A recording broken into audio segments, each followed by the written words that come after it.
Hey guys, thanks for tuning into the F1 podcast. It's Pep here. Well, I'm trying something a little different this week. I'm doing a little rant on my own because Max and I won't be filming again until the weekend.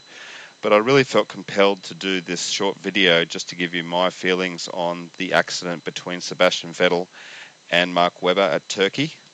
There's been so many comments on our channel, and overwhelmingly you guys have supported Webber, and indeed in the media, in the general media, Vettel's been slammed for what happened in Turkey. And I really just wanted to get this video out there so that you guys could have a place to put your comments. And also Max and I will be talking about it a lot more when we get on camera this weekend. So there was a number of things that I was disappointed about. Obviously the crash itself. I was also disappointed by Sebastian's reaction when he got out, immediately after he got out of the car. And thirdly, I've been really pissed off with Red Bull as well in their comments and their reaction to the accident. So let's go through them one by one. First of all, obviously the incident itself on lap 40, turn 12.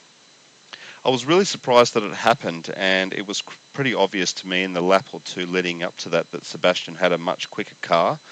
And what we're hearing about now is that Sebastian turned his engine up, or was told to turn his engine up, and Mark Webber was told or turned his engine down to go into a fuel-saving mode. And I understand probably why that was. Webber was fighting very hard at the start of the Grand Prix, or for the first half of the Grand Prix, and he probably had to turn his engine down to save some fuel. It was the same with the McLaren, so I don't see why Webber wouldn't have had to do that. Sebastian, on the other hand, turned his engine up, and that meant that he had a lot more straight line speed. And in the lap or two leading up to the accident, I was thinking, well, Sebastian's getting very, very close, and maybe he'll overtake Webber and take the win. Of course, when the accident happened, I was completely shocked and surprised that they had actually made contact. And since then, of course, we've all seen lots of replays and in-car footage from both Vettel's car and also from Webber's car, so we can all ascertain exactly what happened and who was to blame. So let me be crystal clear about this. When you're racing someone on a circuit and they're going to overtake you, you give them a car width, or you give them enough room so that they can get around you, but you don't give them a millimetre more. You don't give them anything at all. And I know that Mark Webber has said in his comments that he wanted to keep Sebastian on the dirty side of the circuit, and that he gave him plenty of room. And I agree with that. Sebastian had a car width, and he was able to get past, or pull alongside and then get past Webber in that overtaking manoeuvre that he made. So I don't buy into this argument that he should have been given any more room. Whether it's half a metre or a metre or whatever. Mark Webber is a Formula One driver, and you don't make it easy for your competitors, whether they're your teammates or not. You do not make it easy to overtake. So Vettel was given his car width, and then he proceeded to basically overtake, pull beside, and then get ahead of Mark Webber. And now here's where things get interesting. I've looked at this in-car footage 100 times, and Webber held his line. He didn't close the gap. Vettel still had his car width. But then Vettel, in an attempt to get onto the clean side or onto the racing line, moved over to the right and connected with Webber. So it is, of my opinion, 100% that this is Sebastian Vettel's fault.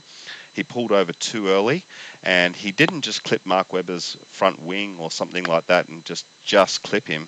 He actually connected with Mark's car about 3/4 of the way along Mark's car. So the guy completely fucked up. He shouldn't have pulled over so quickly, and it is absolutely his responsibility. I don't care whether he's ahead at that point or not.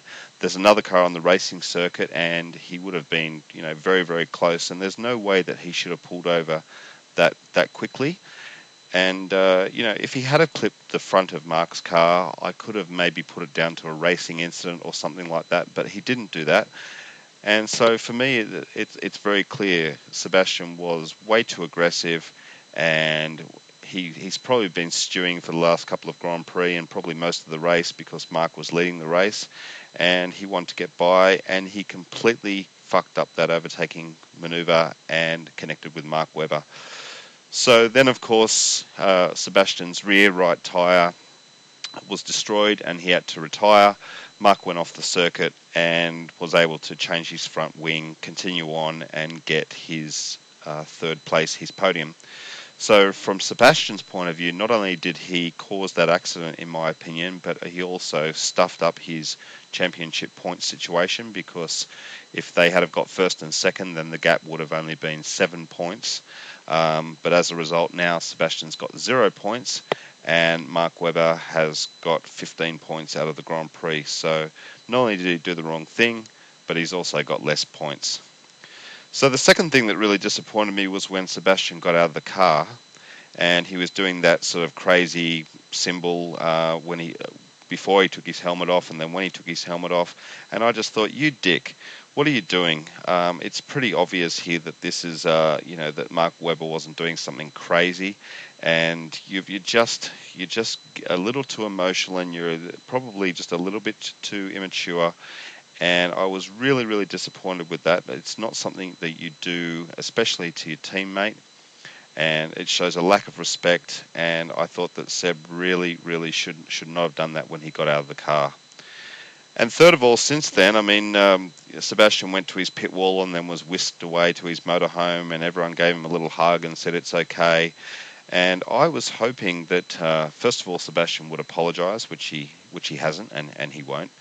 And I was also hoping that the team would actually take a pragmatic view to this incident and basically tell Sebastian to cool his heels and that it was his fault. When you've got every F1 commentator, as far as I know, and all of the public sort of looking at this incident and saying that it was not Mark Webber's fault, the only people who are saying that Webber could have been partly to blame is his own team, which I just think is complete bullshit. It's showing to me, as Martin Brundle has said this week, that there's a clear favouritism going on with Seb Vettel, and Mark Webber needs to take a good look at this Red Bull team and decide whether he wants to continue his career in 2011 with these guys, because there is a clear favouritism in my mind for Seb. So I just think overall it was a really, really disappointing incident, and it continued to be disappointing even after the Grand Prix.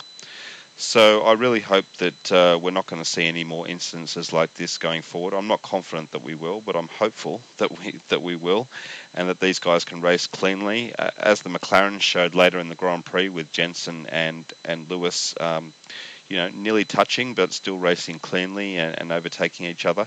So I really hope that we can get some professionalism here, and that Seb can cool it a little bit and just get on with the racing and not do this bullshit again.